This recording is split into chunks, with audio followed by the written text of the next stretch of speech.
Hello everyone. My name is Professor Jen Snowball, and I'm addressing you from Makanda in South Africa, from Rhodes University. And our guest, which you can also see on the screen, is Mr. Patrick Kabanda, who will be addressing us today. So I'm going to give a short introduction to the main speaker. That will be about 30 minutes or so, and then we'll have time at the end for questions. The session is being recorded, so we will make that available for those who maybe couldn't join us today. And yes, good morning or good afternoon or good evening, depending on which part of the world you are joining us from. It's our great pleasure to introduce to you today Professor, sorry, I keep saying professor because you have something to profess, Patrick Kabanda, who is a very eminent researcher and an international consultant in the field of arts, cultural trade, the creative industries, and development. He has a master's degree from Tufts University and another MA in the sort of hardcore economics from the University of Massachusetts.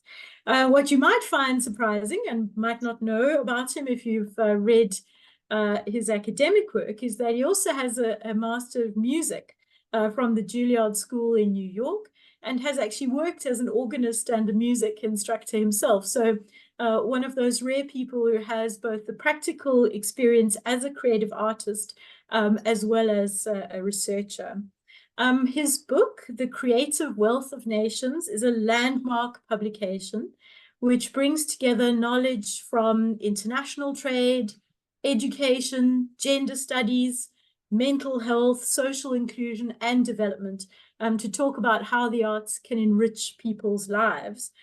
For those of us, like myself, who are working in this space, especially in the African context and other developing countries, this book, with the title referencing Adam Smith's seminal work, The Wealth of Nations, published in 1776, had a huge impact.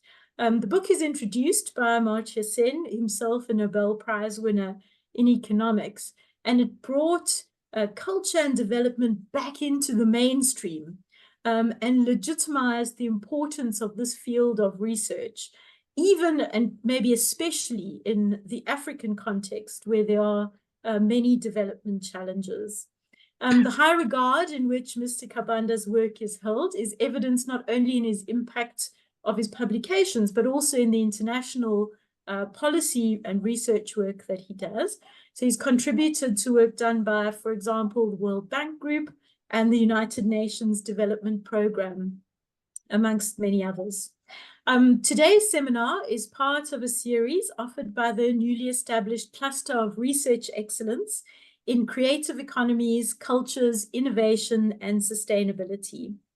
The Cluster of Research Excellence, known as the CORE, represents a partnership between the African Research Universities Alliance, ARUA, and the Guild, which is a network of European research-intensive universities. The lead partner for our cause, or partners, are Rhodes University in South Africa, King's College London in the UK, and the University of Lagos in Nigeria.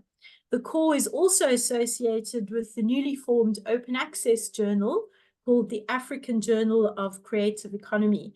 And we'd like to encourage everybody to have a look at our website. And if you have work that you'd like to submit, please do so.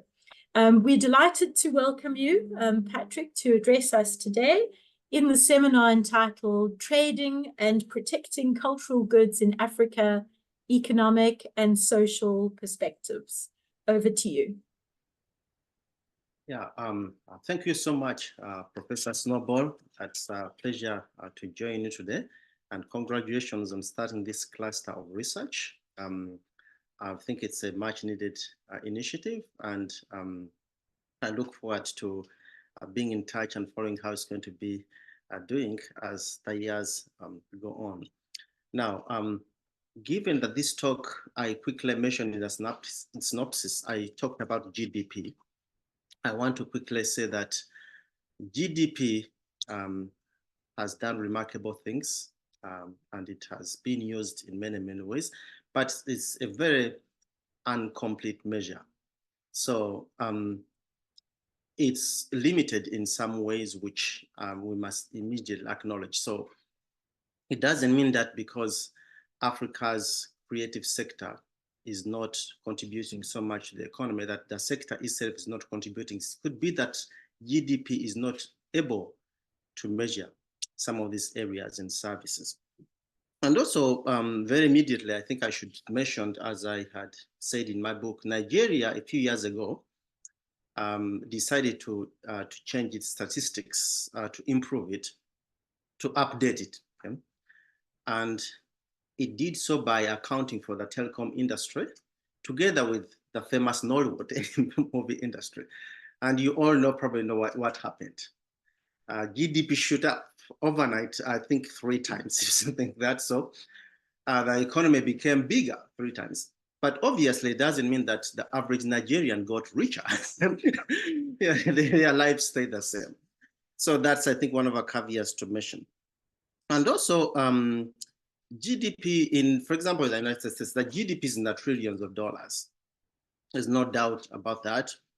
But of course, America has issues of inequality, growing inequality, the social services, especially healthcare, student loans. You can't believe that such a rich country can't actually provide, adequate healthcare, and even student loans. So even if GDP is so high, it's not like everyone is singing Kumbaya happily. Things are not. So I have to mention that very quickly. And of course, in Africa, informality is a big issue, big thing we have in our creative sector. So that's unlikely to be measured in GDP. So indeed, this is, I think I have to put this out there immediately to note that we are working with some kind of incomplete information in terms of what GDP tells us. And then I also bring in the World Trade Organization, the WTO. The WTO itself has challenges, and I'm not trying to say that we should just follow what the WTO said and will be quite fine. This is just a way to see what we can do with such a framework. And especially we are talking about research. This could be a very interesting area of research to see how some of these kinds of, for example, modes of supply can come in what we are trying to say. But the WTO's challenges, for example, they are in agriculture. There are still disagreements of how agriculture should be treated among members. And Africa's strength, I think agriculture could be one of our potential exports, but it's not that easy to penetrate some markets. America, I think, still heavily subsidizes its agriculture industry in some cases, and that may have to do with politics most of the time than some other things. Not just easy to get around these issues. And then apparently, I think since 2016, the US has been blocking appointments to the WTO appellate body. And this is the third stage of the organization's dispute settlement mechanism. So you can see that challenge also is a big one. And then the US and China, the big economies, are always fighting, as you know, what some people are calling trade wars. So I saw this, I heard of this saying in Africa, and I hope it's African, but anyway, the saying says that when elephants fight, it's the grass which suffers. So in this case, if China and the US elephants, other smaller countries can be seen as grass, and there's some implication of how that can actually be being felt in other areas. For example, if China imports a lot of things from Africa, especially raw materials, if the trade relationships with other big economies contentious, that somehow may also trickle down to Africa. It actually may be connected somehow. It may be felt somehow. So that's something to be also put in mind. And then, of course, the fourth point I would like to mention is protectionism. Yeah, the WTO still also has some kind of protections measures. So it may not just be easy for Kenya or South Africa or Uganda to just export cultural output to, say, maybe France or Canada. There could be issues which come in. So these are some of the things I think I wanted to bring about very quickly. But for our purposes, I think the modes of supply which we want to talk about can be a very good way to start. And before I go on, Jen, I would like you to read a quote, because I think what we are looking at is to really make sure we can diverse African economies. I think Juilliard-trained, who himself, I think, worked at the WTO and was, I think, part of the appellate body, had a wonderful quote about the economic diversification, which is very relevant for countries like those in Africa. So I would like you to turn to page 100 in the book to read us a quote, and then we'll take it from there. Yeah. Great, thank you. I feel honored. So I'm reading from the Creative Wealth of Nations. So the section says, and speaking of economic diversification, if developing countries wish to overcome the problems caused by the fluctuating and low level of export earnings, they must do everything that they can to diversify their economies and their markets. By diversifying their economies, they would put an end to the present, only too frequent situation where concentration on a very restricted range of export commodities means that the entire economy is dependent on world market conditions for those exports. As Juilliard-trained has said, the geographical diversification of their markets would make them less dependent on trade with one or two countries and considerably improve marketing possibilities for their products. Steps cannot be taken in either direction alone. They must be coordinated and integrated. The domestic economy must be diversified so as to produce exports that can be sold in many different markets. Thank you. Yeah, thank you so much for that, reading that quote. I believe Mr. Lakate really just put a finger on what's going on in Africa. We really are struggling to diversify our economies. This has been said ever since many of us started to even work. And we are still not doing that well. And I believe with a new movement of electric vehicles and needing batteries, I think some of the minerals which are needed may come from Africa and places like Congo and elsewhere. And it's very likely you could see a new wave of extraction of these industries, when actually the people who are there, who are poor, are not really benefiting that much from these kinds of minerals. So that's why diversifying our economies is quite very, very important. But also in terms of job creation and many things like that, we really can do a lot by trying to diversify our economy. And one thing we will have in abundance is really culture. And I think that, of course, there's a saying which has to be noted, that culture can be taken for our culture for culture's sake, art for art's sake, but we can't deny the culture's contribution to the economy in many, many ways, which, interestingly, many artists themselves may not benefit, but it has never meant that what they do or their creativity is not actually also helping pump economies around the world.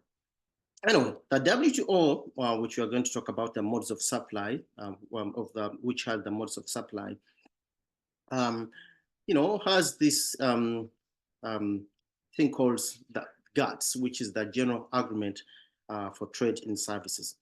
It also, I think, came into force around 1995, and interestingly, the WTO is almost turning 30. On January, I think, 1st, 2025, it will be 30. So this GATS was part of what the WTO was trying to do to promote services, which services are a very prominent factor of trade.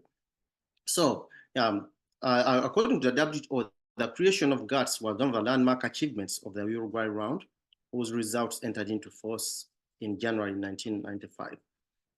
And this GATS was really inspired by essentially the same objectives as its counterpart in merchandise trade, which is called the General Agreement on Tariffs and Trade, which is GATT. And here it created a credible and reliable system of international trade rules, ensuring fair and equitable treatment of all participants, principle of non-discrimination, stimulating economic activity through integrated policy bindings, and promoting trade and development through progressive liberalization. Now, the term liberalization has also taken a lot of different terms, but for our purposes here, let's look at the GATS and their modes of supply, which are really within the GATS. So the first mode, which I would like to talk about, is called cross-border supply. And according to the WTO, is defined to cover services flows from the territory of one member into the territory of another member. For example, banking or architecture services transmitted via telecommunications or the mail. And here I must note that although we talk about creative goods, we're also talking about services.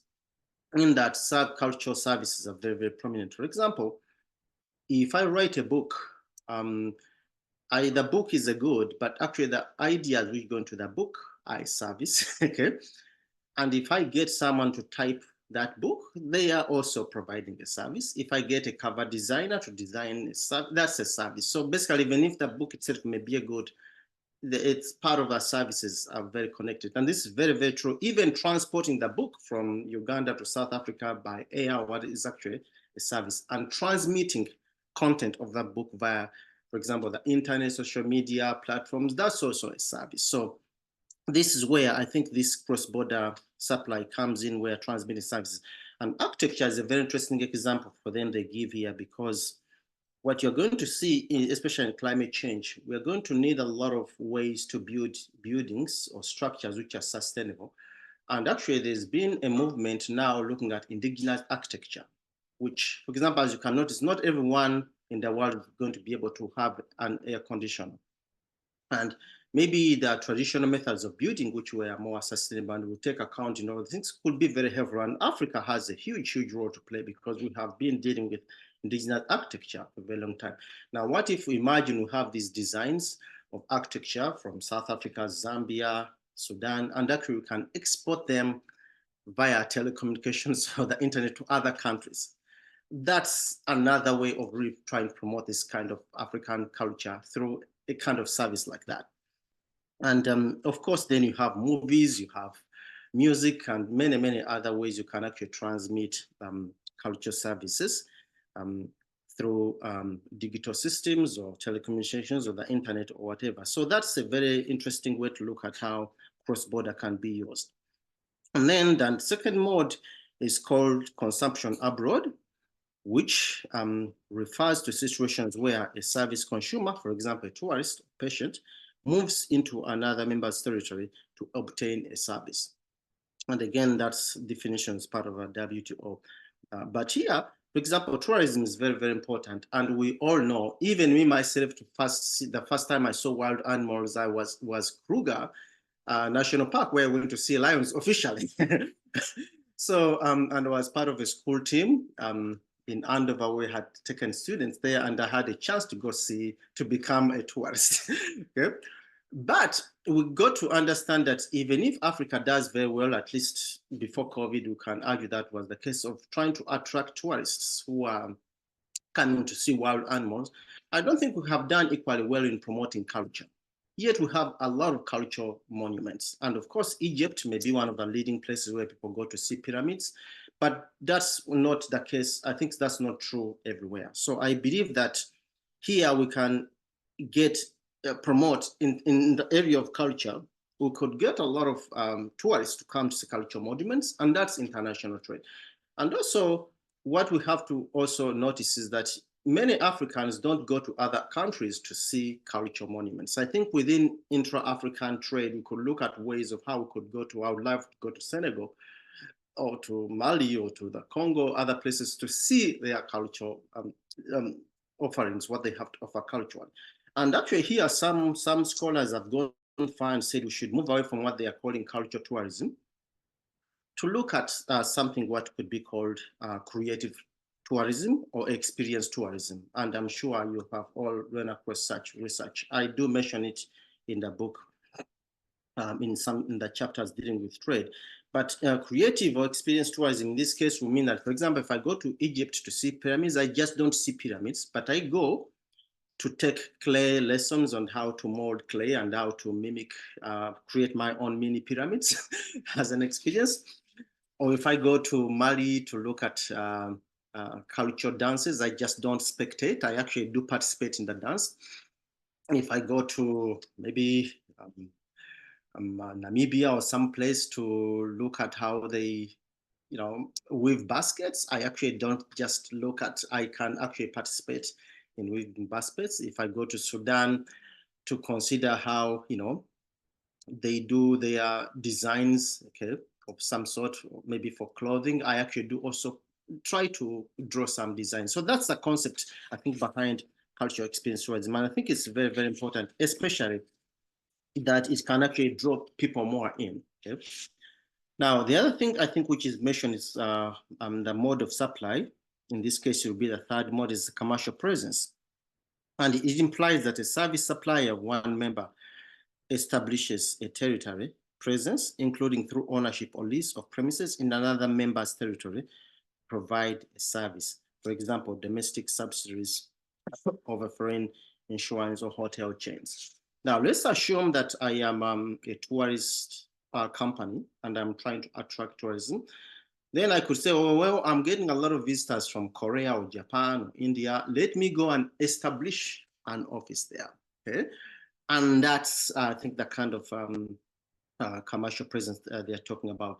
Or I'm a producer, I produce movies, I produce music, and then I'm going to establish an office in Los Angeles. I'm going to establish an office in Paris, or anywhere basically. Or if I'm from Uganda and I work in Ethiopia, I could also establish an office there. So that's, I think, where they're going to go with commercial presence.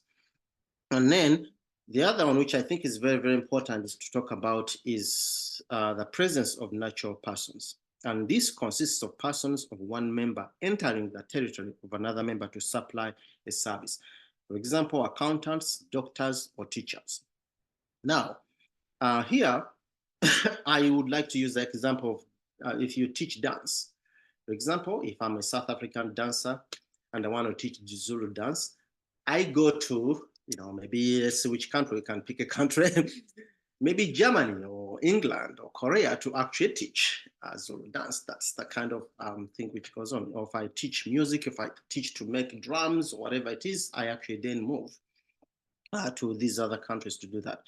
Or if I'm an accountant and I have a legal office in Uganda doing accounting for artists, I could establish, I move also to some other country. Maybe I go to Jamaica or someplace to actually provide that kind of service. So there are things like that, but there's an annex on that mode, on that fourth mode, and that annex on the movement on natural persons specifies that members may remain free to operate measures regarding citizenship, residence, or access to the employment market on a permanent basis. So this is where it starts to be very interesting and complicated, because as you know, movement for generally African is mostly restricted. And a friend from Nigeria told me, don't tell people you have a Nigerian passport because you're going to go through a lot of trouble trying to get a visa. We know many examples of artists who have missed their performances or engagements because the visas are delayed, or students who can't go to travel. So let's assume you want to go to travel to study filmmaking in the United States, and the visa doesn't come in on time, or you are denied a visa. So these are very, very real issues. As I also talked about other countries, even within Africa, I think most of you have heard of a gentleman called Dangote. He's supposedly the richest man in Africa. Recently, I saw an article where he said that he needs about 30 visas to travel around Africa to promote his businesses and the kind of paperwork. And I think he has assistants and people can help him with that. But still, I think the idea was like, why would a European 14-year-old or high school student move about in Africa, or American? They can go, but then an African like him can't. It's that difficult. So we have work to do there as well in terms of what we can do to make it easier for artists to travel. So, and of course, I should bring in this point, which I think is relevant in this case, in that when 9/11 came, for example, don't let your name be Mohammed something, or you have a kind of tall beard, or you seem Arabic. They're actually artists who missed performances and things like that, because the 9/11 made it that there are a lot of checking of their names, or have similar names, people who are supposedly terrorists. So this created all sorts of issues. And I do mention these things in the book, but I believe that this is a place where we have to work so hard to make sure that we can make movement of people a lot more easier. Okay, now, when we go to the second point, where can the African Continental Free Trade Area, the new agreement, how can it help? I think the first thing it can do is help with visas within Africa, okay, to try to make sure that it's easier for Africans. And things may have improved, but also what I don't know in terms of services, transport services, how such a framework can be helpful, because about 10, 15 years ago, and I have not checked before I gave this talk, I did not check to see if this is still the case, but I had a friend from Cote d'Ivoire and he wanted me to visit him. We are both working at the same place here in the US, or living in the same area, and he was going to West Africa, was in Uganda, in East Africa, and he said, come visit me maybe for a few days. It was during the summer, and going to, I think, Ivory Coast from Uganda was like the hardest thing you can ever do, because the flight meant that I could go to either somewhere in the Middle East, then I think connect to Egypt, and then connect to, or in this case, I could go from Uganda then to England, and then somewhere in Ivory Coast or West Africa. And of course, that in addition to the days and time, the money, the ticket was over $1,000. And you can easily see that it's really not workable. So I hope that in terms of improvements, how getting movement within Africa, also this kind of framework can be helpful in trying to see that how do we ease transportation in terms of trade. And of course, intellectual property is a very big issue. And I think in terms of policy, this agreement could maybe help us also look at the policy, because there are positives and negatives, and weighing them, and really making sure that, we have policies which work for all, okay? And then, of course, the African Continental Free Trade Area could also be connected to AGOA, which is called the African Growth Opportunity Act. And I think the AGOA provision is mostly concerned with textiles. In this case, textiles, you can look at African fabrics, but I think agriculture products as well. But I think there is more to be done in that case, if I'm not mistaken, in trying to promote even African creative output through that framework. So now the other point which I think we are talking about is how can we preserve Africa's cultural output? And for me, the very first point there must deal with issues of education, because as Nelson Mandela said, I know this is being said a lot, education is the most powerful tool you can use to change the world. I really believe that if we can increase more arts in our schools, and we should not do is that everyone is going to become a superstar, musician or painter or whatever, but just art as being part of a curriculum, and knowing that, for example, if you take math lessons, you just need to count. You don't have to become a mathematician or even an accountant. But math is part of your daily education. There's an arts education professor at Harvard. I think her name is Jessica Hoffman Davis, who has made this point, and I cite her in the book, that we don't really teach people history so that they become historians, science, that they can become scientists or math or whatever. We just teach them so that they can have a holistic kind of education. So I really do believe this is very, very important, because that's the way we're going to be able to preserve our culture. And if some people become superstars, artists, or whatever, all great. But I think it will even make us better consumers of our own culture and appreciation. So, but also the other thing which is not there is languages. I believe music is a language, and many artistic forms are forms of language. I think even I heard in West Africa, some of the designs they put on their fabrics are some kind of language. But one of the things, some of us, when we are growing up, we are beaten to speak our local languages. I don't know if it was true in South Africa. If you speak Zulu or Kwasa, you'll be beaten.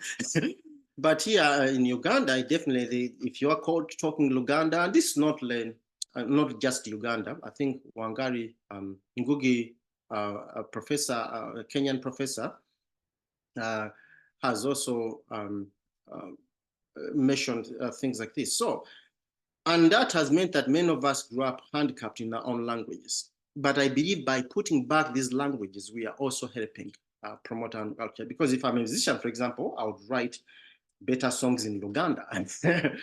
So we cannot exclude languages there, especially that the arts themselves, such as music, are also a kind of form of language. But also, I think copyright, indeed, other aspects of intellectual property trademarks can also be, I think, promoted here where possible. And also, sometimes we don't need them to be so stringent because sometimes it can actually diminish the transmission of knowledge. And this is very, very important because when intellectual property comes in discussion is development, it's mostly concerned with health and pharmaceuticals. Obviously, I don't want Pfizer or any big pharmaceutical industry to be hoarding vaccines for things like COVID-19 or whatever, they're holding patents. I think that's not right. So there's a case to be made that medical patents and the intellectual property, which comes with these kinds of issues, has to be really taken into account, and how can we see that it's really fair. But that doesn't mean that African content, agriculture content, should also be lumped in the same category, because there are cases where I can come copy your music and I don't even mention who you are, where it came from, and it takes someone who's like, oh, by the way, that was. So I think we have to find a balance. But also the promotion of the art sector itself. So some of the things we talked about here are mostly concerned with international trade. But, so that means that the Ministry of Foreign Affairs has to be involved. The Ministry of Commerce and Industry, Economic Development has to be involved. But actually, we are talking about culture. But you can see how the Ministries of Education, Foreign Affairs, and even embassies, and also issues of promoting international trade means so they can all work together in this kind of, because then that way it can help us promote more of this kind of, seeing it from different angles, other than thinking that's one little thing we have on the side. And obviously, culture diplomacy. For example, and this maybe has happened, if you get artists from Uganda or Kenya or some other place, and we say that these artists are going to go to Korea for exchanges, obviously that can also help us to see how we can actually preserve our own culture, other than consuming just content from Hollywood. Okay, and I think these kinds of things are very important. For example, I recently met a gentleman from Sudan who had complained that whenever we talk about African music, we are just talking about, West African music and something like that. And he has a point. But what if, I know Sudan is now under a lot of challenges with what's going on there, but when I was growing up, how would we even have culture exchanges between Uganda and Sudan? I don't think so. And yet we do have a lot of similarities, especially the River Nile coming from Uganda, passing through, I think, Sudan and other places before it reaches Egypt. So I think these are very important things to see how we can promote culture diplomacy to preserve our own culture. But also, I think the very last point to talk about is how the arts can contribute, make a contribution beyond monetary gain. And in my view, I really do believe that if we even consider the arts contribution to monetary gain, to non-monetary gain, we don't even need to be talking about trade, because it will be it will work out itself. Okay, it will be self-propelling, because we know it's important. But because we always look at the metrics and we can't even measure culture, when we look at the statistics, we are barely, that already puts a blind spot. But if we looked at how the arts contribute to social cohesion, how the arts contribute to social capital, mental health, we are going to be in a much better place. And again, this, I think even Aristotle mentioned this long time ago, and people like Amartya Sen have said, why do we need money for? It's for well-being. So what's the end? Money you cannot have stacks of cash. It's just to live life. So, but if the arts get us there, why don't we really give them a prominent place in development policy? And because at the end of the day, it's how we can really live a well and meaningful life. And I think I should also mention this, that because a lot of people, when you give talks like this, will come out saying, oh, well, but arts can be used for bad purposes. And I very well know that. I think in Mali, some hardliners, Islamic fundamentalists have gone and destroyed instruments, cultures, and writings, for all these years, millennia, if not thousands of years. So you're going to notice that, indeed, sometimes culture can be, and their view is like, you have to sing, not pray. And they're not realizing actually Muslim prayer is a sort of form of music, and they go together. So there are many ways culture is used for bad purposes, but as I always say, religion is also used for bad purposes. Economics is used for bad purposes, statistics and accounting. So it can always, it's not always that the arts are the only ones which are used for bad purposes. But I think that debate can be there, but we have to see how can we value their positive contribution to our well-being. And with that, I'll end there. Thank you very much.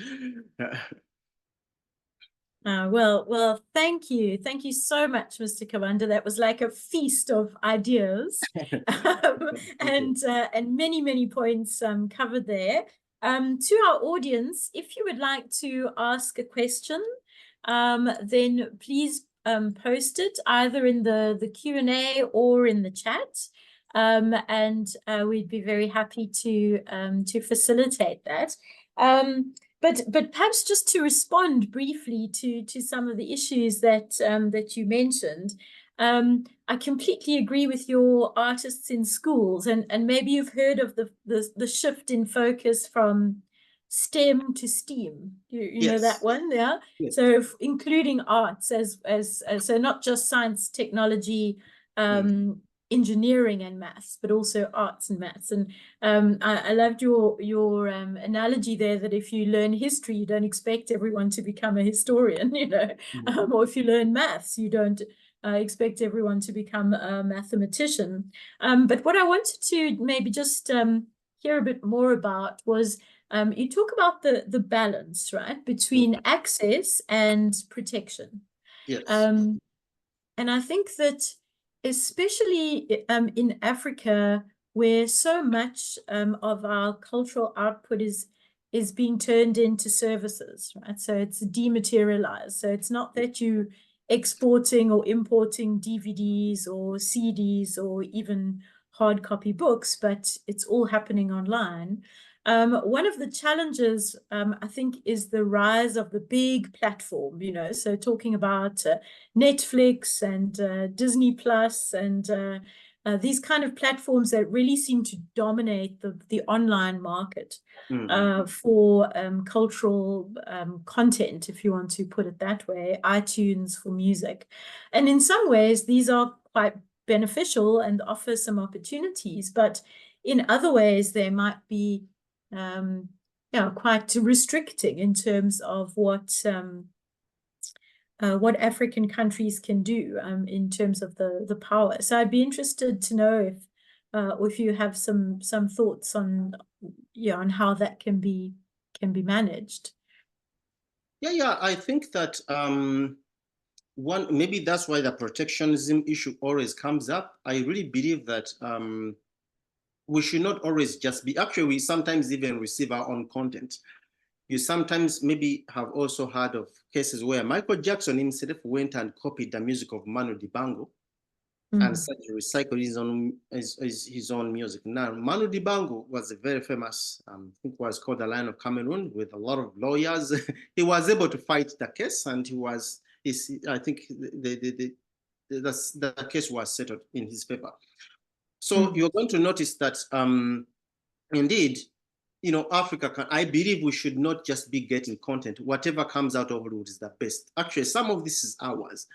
How can we nurture, or if that's the word one can use, to actually promote our own works? And then some countries, which I think Canada is one of our prominent ones, they just don't allow people to just dump in everything. There must be ways where it can be balanced with also promoting their own artists back home. What I think I will have trouble with is to say that, you cannot send any kind of movies or magazine to Canada because you are, this is actually the case with the United States, because you are somehow diluting our culture when Canada doesn't do anything to promote its own culture. So, I think, is it the word, the onus? We have to have our own countries also paying a lot of attention in how we can actually promote our own services. And actually, in my experience, and I could be wrong about this, people are really craving for what's coming out of Africa. You're not just interested in starting NGOs to help sick children who are suffering from malnutrition and things like that. They are also trying to say, how does a Maasai dance look like?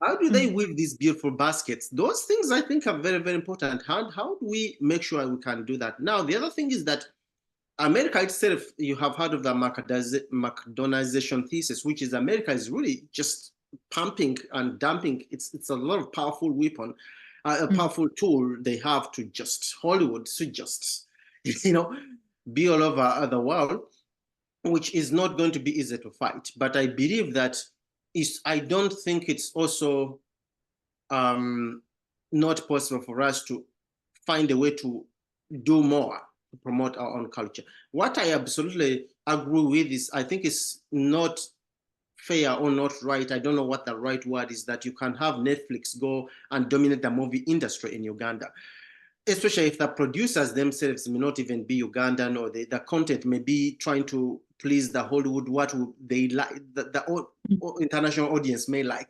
Because what may happen is that cultural diversity may actually be, now I don't know, but I believe that cultural diversity may be compromised, because I don't want to be.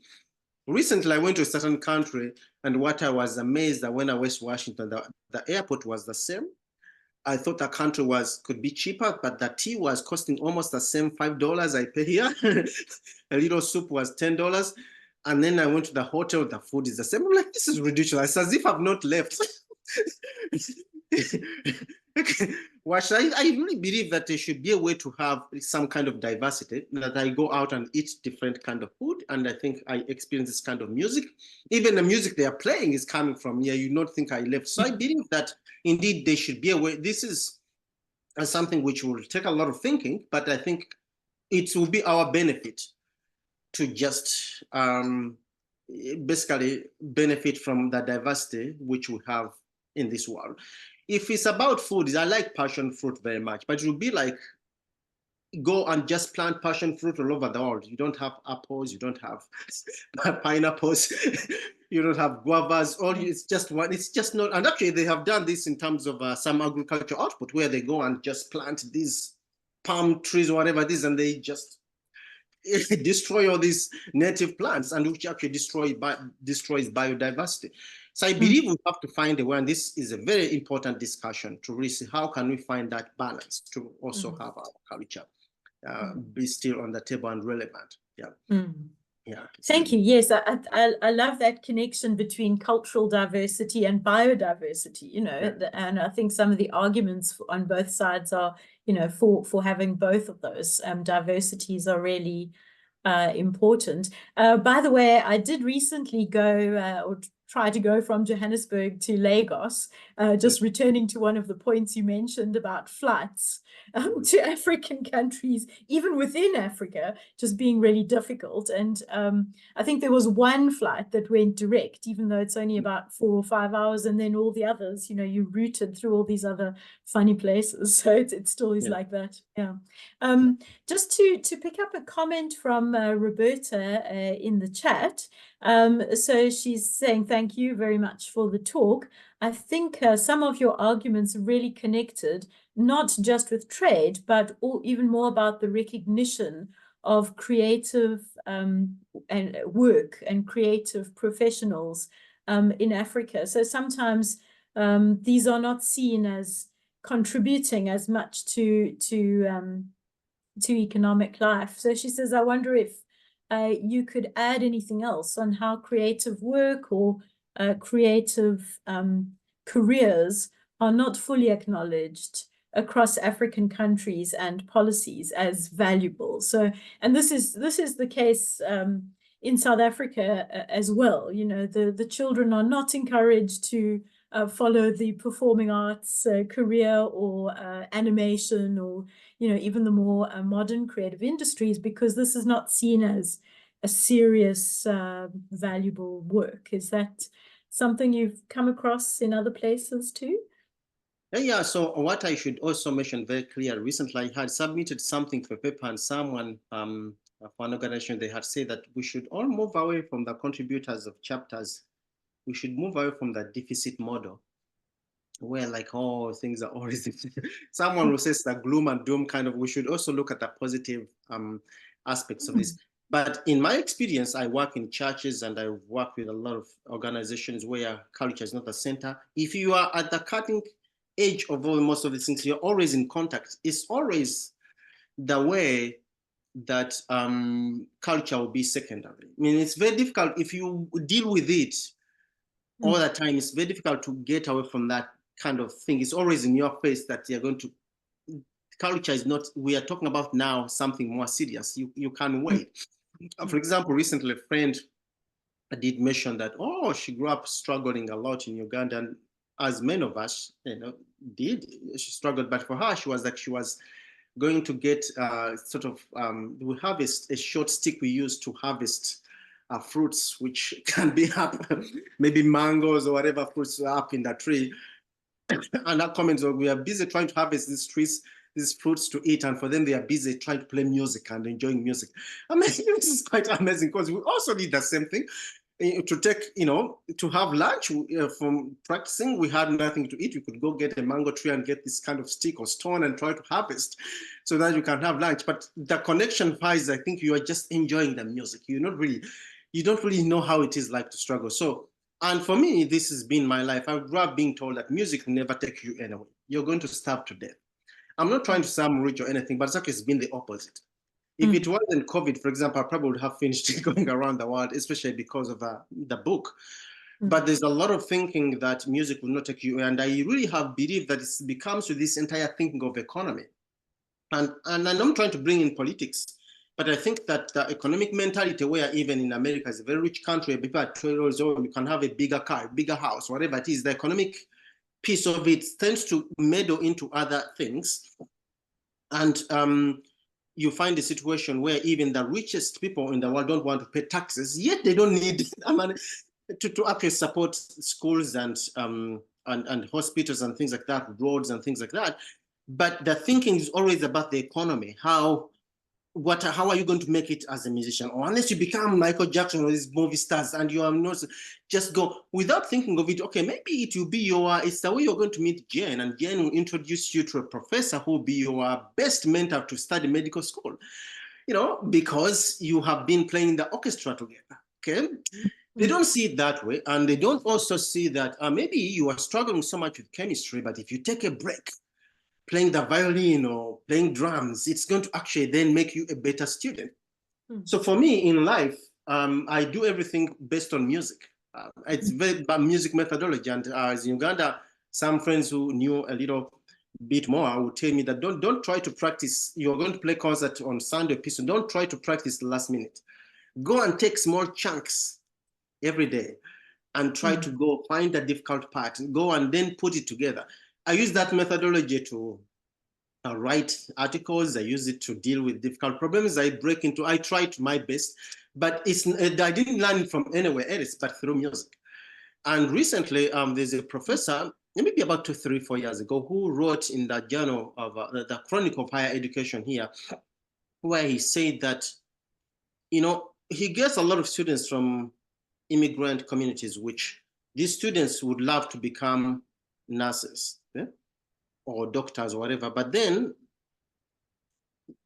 they are trying to do that because they are parents, so that's the way it is. They've been told that. But really what they would love to do, even more to make a living, they would like to be novelists. But once they realize, they make it like, I don't think I'm going to become Toni Morrison or whatever, or Chinua Achebe. There's no way I'm going to become, so let me just go and become a nurse. But his point was like, okay, well, they don't understand that actually being a novelist can make you a very important observer. Medical mistakes contribute a lot of deaths or a lot of medical issues because people have not been able to notate the right diagnosis or whatever it is. But his view was like, if they could learn how to write, they could better describe how the patient is actually feeling very quickly, because it's actually not that easy to try to write something complex in a very short sentence. So they don't see these skills as complementary. Yes, it could actually be complementary, that you could go on and become anything you want, but it doesn't take away that you can still take music. Okay, and if you go and become a China Chibo, great, it's fine. Or you could, become a superstar in the, but it should be part of the menu of diversity. Talking of diversification, we need to make sure to balance. It's a balanced diet of our minds work. Because what's the point of having all this money and you can't enjoy it? So I think that trying to find the balance, and I think the misalignment is always thinking I have to become an artist because I can be very famous. So then I can make a lot of money, buy all these houses. And we all know sometimes things don't end well with these very super mega rich. They also have their challenges. So I think I hope that answers it. Those are great insights. Thank you. So I know that you have to move to another meeting very shortly. And we've got one last question, which maybe you can address just in a minute or two, a very complex one, which is about cultural heritage in Africa and the way that some of it, like the names are changed, the identities are destroyed, heritage sites might be as you mentioned in your talk, also damaged because of views about the past or religious affiliations. So the question is, how can Africa overcome these, as the author puts it, the grip of the Abrahamic and organized religions that influence the destruction of this cultural heritage, perhaps not thinking how valuable it could be in the future. I mean, I know it's like a whole PhD's worth of question. Yeah, it's a very tough one. And also what I should note, that term culture encompasses a lot of things. For example, some practices which are done in many cultures, not even in the US, if you've been following these things quickly, about a year or so ago, even maybe just 6 months, there was a law which was passed in some states to make sure that girls don't get married at 13 years old. This is in the United States, I think 13 or whatever when they are teenagers.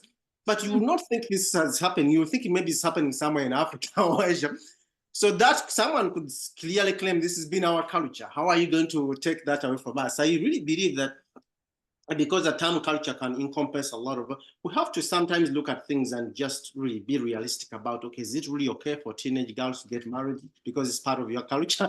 I don't know, but I don't think so I think things like that cannot be made in terms of in the name of culture, because sometimes there are some things you can be purified.